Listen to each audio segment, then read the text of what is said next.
Hey, it's Fletcher, Vice President of Public Safety Solutions here at 911 Inform. Welcome to this episode of Next Generation 911 FutureMakers. This podcast is not only about the next generation of 911 services, but fostering the next generation of 911 leadership. So sit back, listen, and enjoy this session of a Next Generation 911 FutureMaker.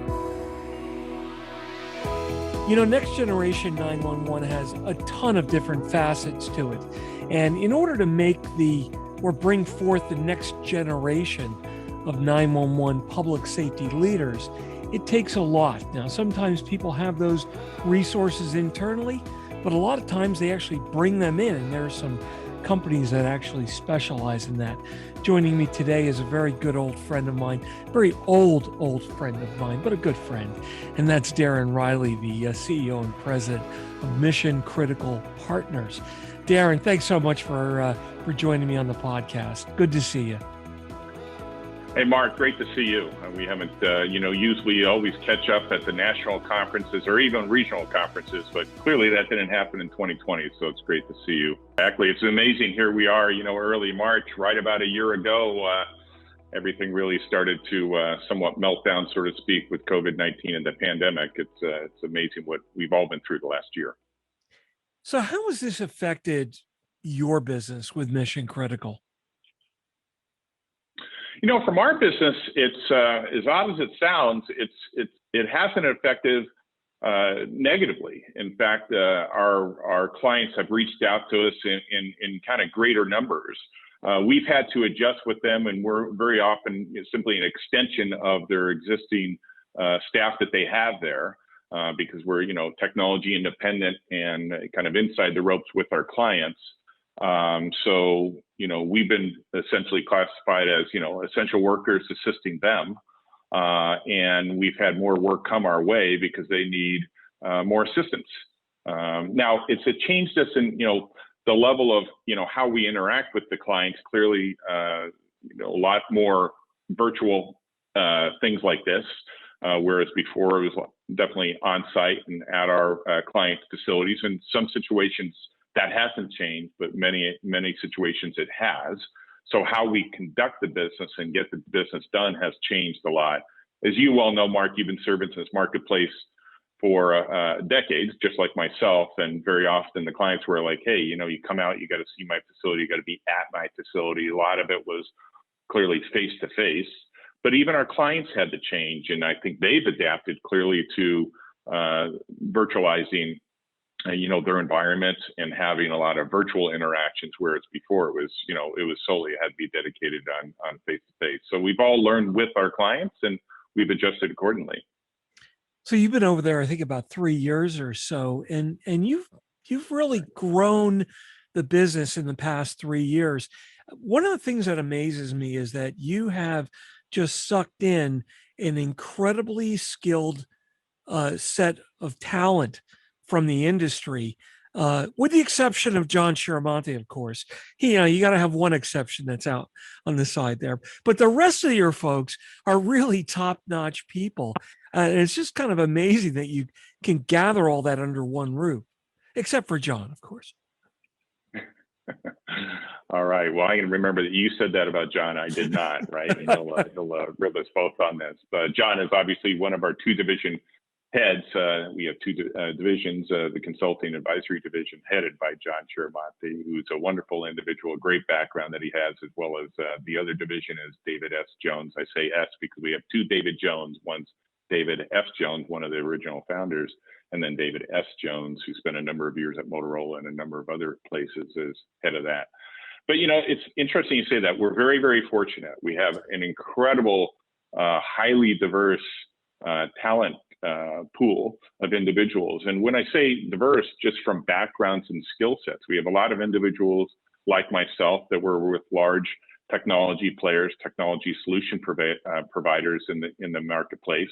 And then we have an incredible amount of individuals, a lot of individuals that came from various agencies, be it state, local, county, cities, et cetera. So, when you intermix the skills of people that ran communication centers, were emergency communication directors, were PSAP managers, whatever, emergency management personnel, et cetera. And you intermix that with people that came from the technology solution services side, it enables us really to offer a lot to our clients. And at the end of the day, the clients are looking at us for trusted technology independent advice to assist them in a lot of complex things that they have to deal with on a daily basis. So it's really great mix of people that we have. What kind of range of services do you bring into an agency that helps them do this transition, right?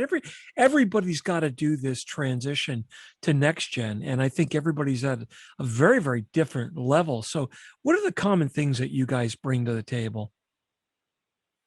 Well, it's a great question. And if you think about it, I know you're very familiar with it, the point of entry is a call for service or an individual putting themselves in service. So typically a call for service would be a 911 call, and there's about 240 million a year, as you well know. But a call could be a sensor-based request for service, So when I say call, it could be a multimedia, it could be audio, could be an image, could be video, could be an alarm sensor that comes off. I mean, if you think about 10% of the inbound calls for service are actually alarm notifications that come into the centers, as you well know, about 24 million a year out of the 240 million a year. But what we do is, we're one of the unique firms that have the capability. In fact, we believe we're actually the unique firm that looks across the entire workflow. And when I say that, the entry point is, let's just say the most basic is a 911 call for service. Again, could be an image, could be a text, could be an alarm, whatever, right? But there's a service request, right, based upon an event. So we have, in our consulting advisory team, we have a team that looks at network 911 that just looks at everything affiliated with how to handle that next generation network, that emergency services IP networks as they're going from analog to digital to handle that multimedia data. That's their specialty. We also have a group, if you kind of go down the workflow, once you have a call for service, what do you have to do? You have to match responders that are most apt to adequately and improve overall emergency response, be it time, faster response times and the skills and the equipment availability for that call for service. So when you look at the second practice team that we have is the facility operations practice team. And really their focus is on the facility itself, the technology that goes in the facility, the layout of the facility.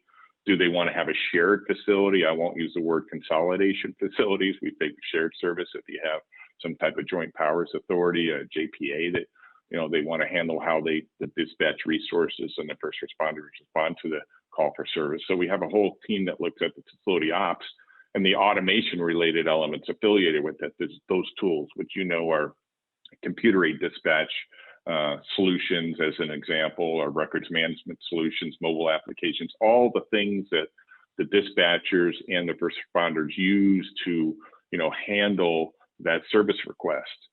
And then the final item that we have on the consulting advisory side is our wireless broadband. So now you have the transport mechanism, be it over land mobile networks or public networks, broadband networks, what have you, but really the kind of that wireless transport to get out to the first responders and the people that are need to have that bi-directional flow of information. So, we're handling that entire workflow. And what we just closed a couple of weeks ago, and we did an acquisition last year as well, is we, take it from now, there was a call for service, there was a response to the event, you've recorded that event, and now it goes into typically the judicial side of it, the courts and all the way through probation.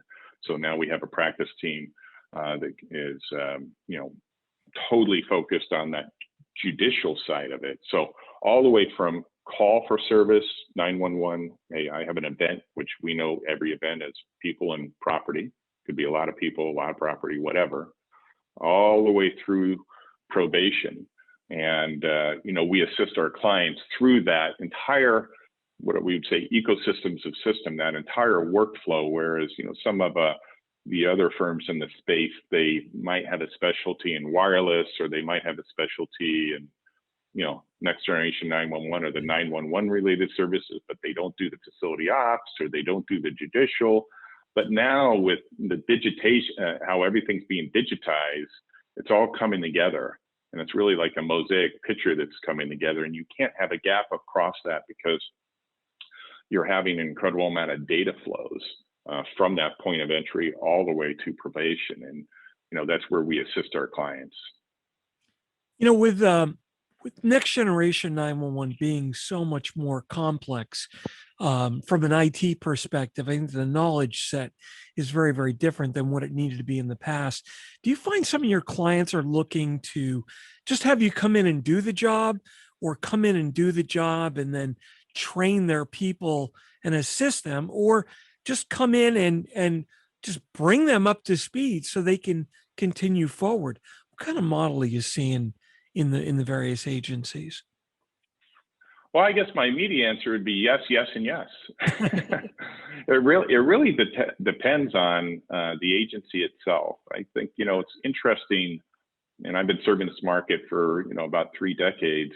The biggest challenge that our agencies have always had, and I don't care what anyone says, good times and not so good times, meaning kind of Great Recession from an economic standpoint, is staffing. Literally, if the economy is doing great, we're having a challenge getting staffing because everyone's hiring and the unemployment's so low and this and that, and we're having a tough time, recruiting people, vetting people to come in, and then, during challenging economic times too, well, hey, our budgets are getting cut, so we can't staff up to the point where we do because we got to watch what we do. So it's always a consistent theme on staffing. I think when you look at kind of the last 36, 48 months or so, one of the biggest challenges that they have, and again, was staffing. And really, it wasn't so much from an economic standpoint. It was a matter of really what I would call the baby boomer effect, where you had a number of people are retiring at a very, very fast rate. Combined with, it was a good economy, so they had a difficult time with staffing. So what they're doing is they're looking at how can they leverage technology to augment some of the staff, so making everyone more and more efficient, and to be able to still keep that level of service to their citizens, and injecting the efficiencies on how they handle that overall workflow. But they're also flexing out, and there might be some elements that they would rely on a firm like ours, where we do have one of our services in our lifecycle management services side of our business, where we have what we call co-managed IT services. So, City of Atlanta would be an example, Fulton County, Baltimore, and a number of other some major metro areas where we have individuals that are under our employ, but report into those agencies on a daily basis to be hypothetically, the computer dispatch administrator, working inside the ropes with their IT organization to augment the staff that they have, but really with that specialized purpose of the mission critical solution sets that have to be always on, as you well know, 24/7, 365. So that's a big growth engine for us, and where, again, we're unique, again, compared to some of the competitors out there. We come into that with technology independence. It's not like we've supplied that application or that land mobile network or that EZNet. We have technology independence, so we come in just with the skill set to be able to help them manage that without any type of bias affiliated with the applications that are being run or the networks that actually are running the overall applications. So it's a big growth area for us. I think we constantly focus on the technology side of things, but there's also the people side of things. What services do you do that helps an agency work on their wellness program, and the overall health of their employees? Do you do anything in that area? Because we've got to grow those leaders for tomorrow. Well, it's good. We actually do have some training leadership tracks that we do on a couple folds, as like making sure that we have a good wellness program for our clients. Our clients have good wellness programs, and they're aware of that. So that's one of the services that we offer. We also offer how to do leadership development, and really leadership development, when we look at some of these agencies, back to what I mentioned before, Mark, with the baby boomer effect, and you have this onslaught of highly talented, seasoned executives that have been in there typically for decades. And now you have a talent pool that's coming behind them that maybe haven't had kind of that tenure to take over pretty demanding roles, if you think about it. So we've helped a number of agencies on leadership development, succession planning, so they can get ahead of probably what will happen at a faster rate as more and more people retire. Then you have to slot people in to take over those positions. So that's another, service that we offer our customers, and a number of them have been very, very highly complimentary to us on helping them through that and plan. It's really, at the end of the day, Mark, it really comes down to people, process, and technology. If you look at people, process, and technology, and how are these agencies leveraging those assets, the people, how do they leverage that in the process and the technology, and how's it all intermix for them to carry out their daily mission? And, we help them put together these strategic plans, multi-year strategic plans. And as you can imagine, a huge element of the strategic plan is talent, right? Because if you don't have the right talent and the people doing the role, then you can talk about all the technology you want, talk about all the processes, but you got to have that talent and how you're managing that talent. So it's a key element of what we do. No, I think you're absolutely correct there. You've got to have those people in place. As we move forward with technology, do you see in your interactions with the field that there's a problem with adoption of new technologies with more seasoned employees? Oh, I'm not going to play with. I can remember when people said, I'm not taking cellular calls. I don't have any location. I'm not taking tweets. I'm not taking instant messages. But then obviously times have changed and that information is all valuable. Do you see that paradigm shift happening in the workforce? I do, to an extent, but it's always kind of, they're straddling that line on, they don't want to put something out there that quite candidly could put the citizens in the community at risk. Oh, hey, this is great new technology and we're not sure if it's going to work. Let's give it a shot. Well, if it doesn't work, it could negatively impact response time, which ultimately, if you're negatively impact response time, then the response time is actually extended, which quite candidly can be very, very costly to property and people, clearly. So you're always going to have to kind of straddle that, how well has that technology been vetted, and making sure that it's been tested very, very extensively to make sure that when it gets implemented and it's put into production, that actually creates tangible benefits for the communities that they serve and the citizens that are going to be impacted on that request for service. And when I say impacted, in a positive sense. And I do feel that, if you think about it, again, kind of going back 5 years and where we are today and kind of looking ahead 5 years, I'm seeing much more of a progressive thought on people wanting to have that multimedia experience and expecting to have more advanced technology on that. And as you know, I've been in this market for over 30 years, and I definitely see much more of a progressive thought on where they are now, but also where they want to be. I think one thing that's probably forcing that change, and I've heard this from several different people who I've got a lot of respect for. They say just like cellular outweighed the number of landline calls coming into 911, you're going to have automatic and device initiated events coming in that are going to outweigh the 911 call for events, right? So like you said, there's 24,000 or so now. And that's just going to slowly increase over the next 5-6 years, whatever the timeline is. Everyone's got a different opinion, but it's in the immediate future. That's going to change this industry dramatically, because that's where things like AI almost have to become part of the workflow. There's no way a single human can process that data. I think that's going to be probably the biggest radical change in what we're doing. Oh, most definitely. And again, I use that example with alarm. I think you said 24,000. It's actually 24 million. If you look at 240 million calls annually, about 24 million, 10% of those calls are alarm initiated. It's kind of interesting. We hear about 5G and Internet of Things, IoT. You can look at the alarm industry, you know, in the heyday, it's a sensor that's going off, right? It might not have been going through the internet in the day, right? But it's a sensor that's going off that's requesting some type of response. Now we use IoT. It's like, oh, we're going to have these sensors in the inbound. Well, they've been out there, and I think it is going to grow.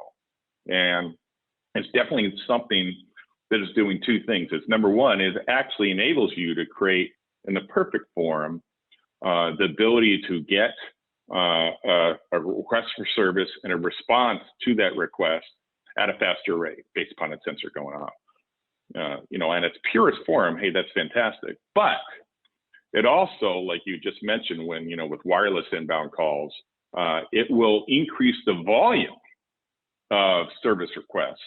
So you have to use some additional tools, like you said, with AI to make sure that it truly is an emergency that has to be responded to versus the false alarm, as an example. And with AI and other tools, you know, the industry will take advantage of technology to improve that overall workflow of, you know, IoT sensors requesting some type of response to make sure that it really is a request for service that should be responded to. I think the biggest problem there is that we use automated technologies every day. Maybe it's QuickBooks in your checkbook, and if you make a mistake, okay, you're off balance by a couple of pennies or a couple of dollars, or you inadvertently bounce a check and you've got to pay a $25 or $30 fee. The problem with public safety, when you make even a small oops, it could be someone's life. You know, that's the negative impact of that. So you need to be a little more cautious. At some point, though, the scales are going to tip. And if you don't use that technology, you're not going to be able to handle the workload. And again, you're going to impact a potential life because you didn't get to something, or you got to something incorrectly because you weren't able to consume all of that data. I'm very interested to see where that dynamic shift is going to happen. And I've brought this up several times, I always wonder if we're going to go through a period of pilot co-pilot mode in dispatch, where you've actually got two people assigned to certain calls, not every call, but you've got a data analyst and someone doing the more traditional call taking role, because we're overloading the dispatchers. And until that technology gets vetted and put in place, you still need that human oversight there. I think that might be a relevant change we're gonna see. Oh, most definitely. I think there will be specialties in, you know, a lot of things that you know, we have generalists in now. And I think there will be a mix of the use of technology and obviously human intervention, maybe based upon certain gates that it goes through to be able to do that. So I think it will be a combination of both those items. You know, kind of if you look at, I guess if I would draw an analogy, you know, the analog fighter jet, and you might be like, an analog fighter jet, what are you talking about? Well, you have a human in a jet that is off on a mission, and they're flying that jet, and they're going over, you know, their targets, and they're fulfilling the mission. And, you know, they would fly by, drop, you know, let's say some missiles or whatnot, and then fly around, and, you know, pretty much based upon a lot of intelligence as far as GPS, what's in the bombs or what have you, they have a high degree of certainty on that they, you know, fulfilled their mission.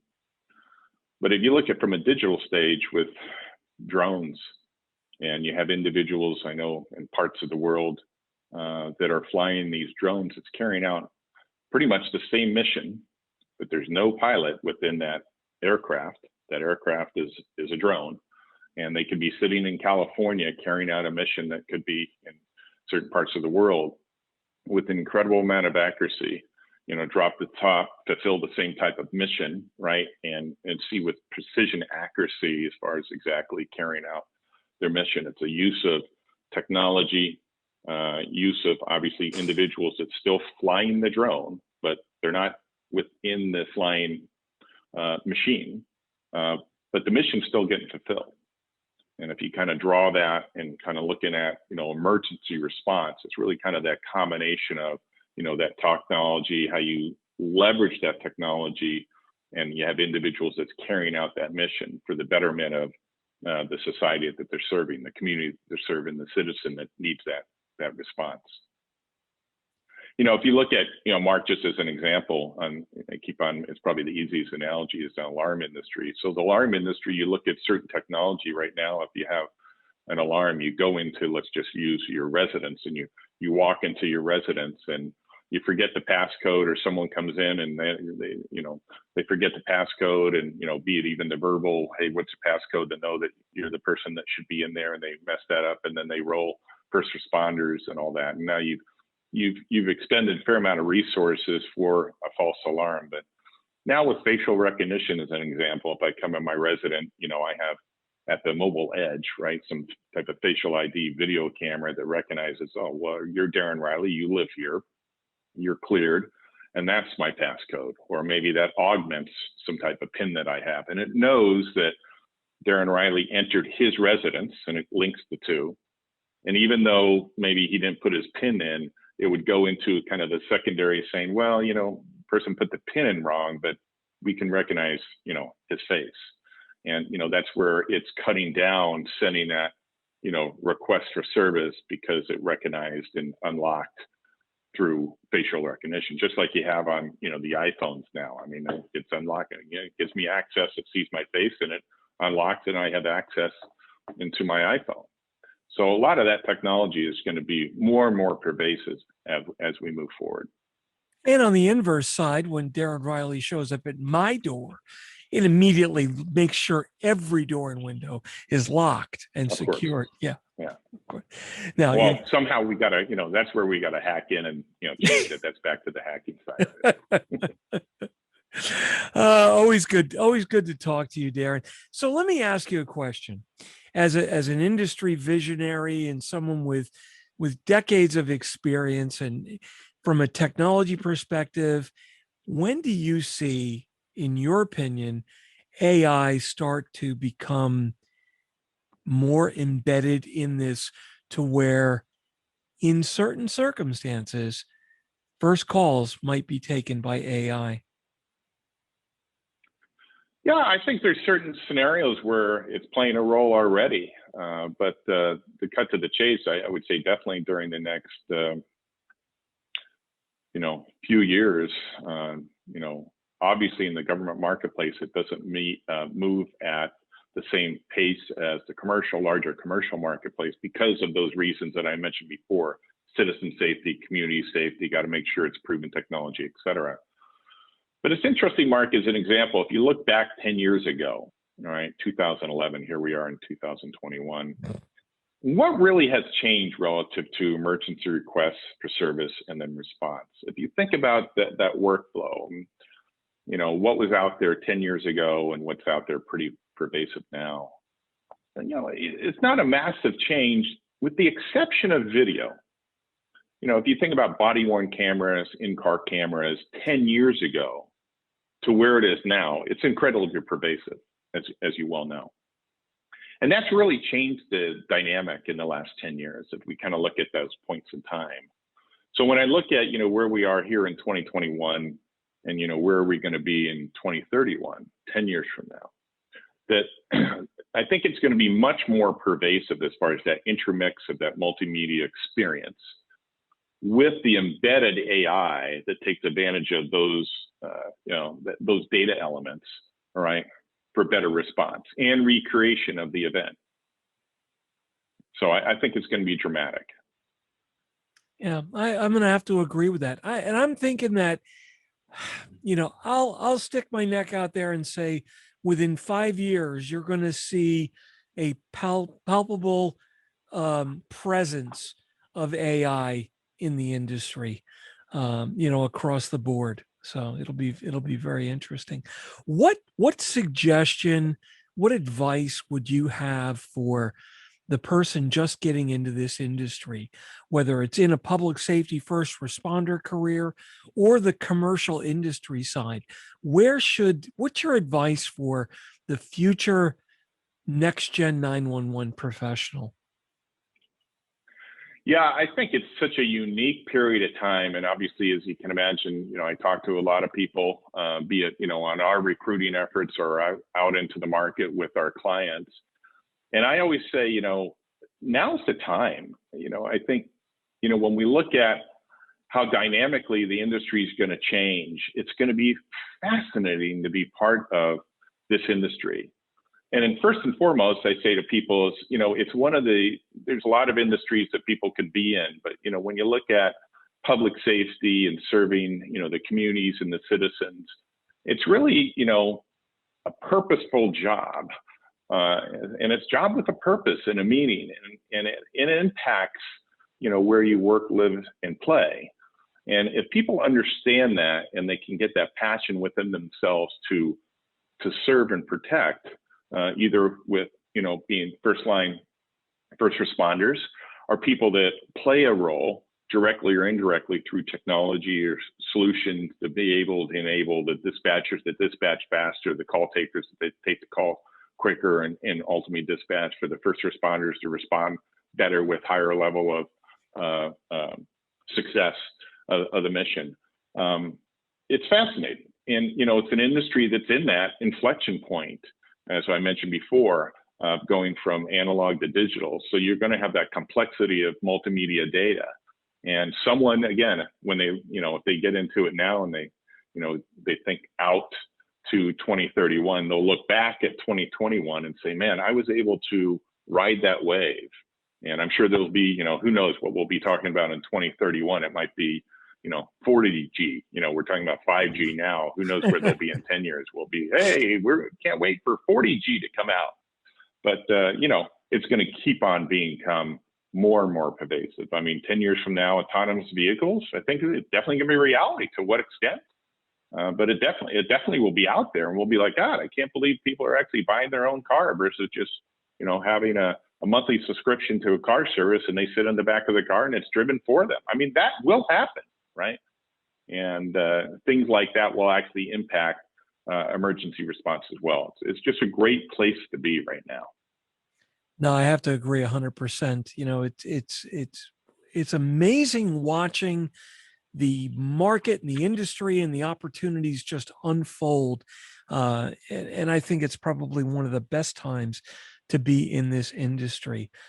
You and I have known each other for at least a decade and a half, if not longer.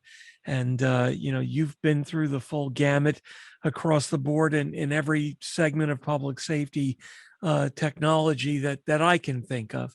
So I want to thank you for all of your industry work in that area. I've always had a lot of respect for you, and I consider you a good close friend. So thank you very much for everything you've contributed, and thanks for sitting down with me.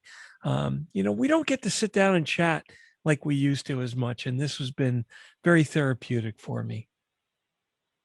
Well, thank you, Mark. I mean, if I could only do a fraction of what you've done with, everything you did with MLTS or multi-line telephone service, and the improvement all the way into the FCC and getting through the various acts that changed things and that actually impacted lives. And you did that because you have the passion and you made it happen. And it's people like you and others in the industry that, are kind of the sometimes, the quiet heroes that, impact lives, and not a lot of people are aware of that, but I am, and people that have been serving this industry for a number of years. So I thank you for all that you've done with an incredible amount of passion and professionalism. So hats off to you.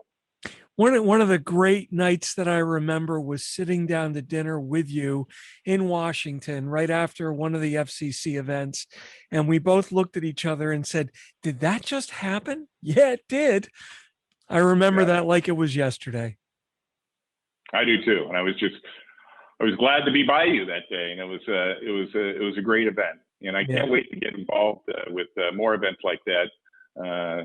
In the future, where we'll be looking at, remember that? It's amazing how things are being handled now, and I look forward to those days. Yeah, and we've had arguments in the past too. Not many, but a couple. But they've been good ones. Passionate and professional. Absolutely. Well, once again, Darrin, thank you very, very much, Darrin Reilly, who's CEO and president of Mission Critical Partners. I'm gonna say a critical part of this industry in providing the thought leadership and the technology and the expertise that allow governments grow into next generation 911. Thanks so much for sitting down with me. I look forward to doing it again. Thank you, Mark. Stay healthy, stay happy, and thank a first responder. All right. Will do. That wraps up this session of Next Generation 911 FutureMakers. This is Fletch. Thanks so much for listening. Remember, you can follow me on Twitter at Fletch911. You can check out the rest of my blogs and podcasts at fletch.tv. And if you like what you heard today, be sure to click on subscribe below. And don't forget to click that bell so you'll be notified whenever a new podcast is published. This podcast is made possible through the support of 911 Inform, making next generation 911 solutions for the enterprise and making seconds count. Graphics design and layout is by Samantha Wayant. I'm your host, Mark Fletcher, ENP. Once again, thanks so much for listening. I certainly do appreciate it. Stay safe, and I'll catch you next time.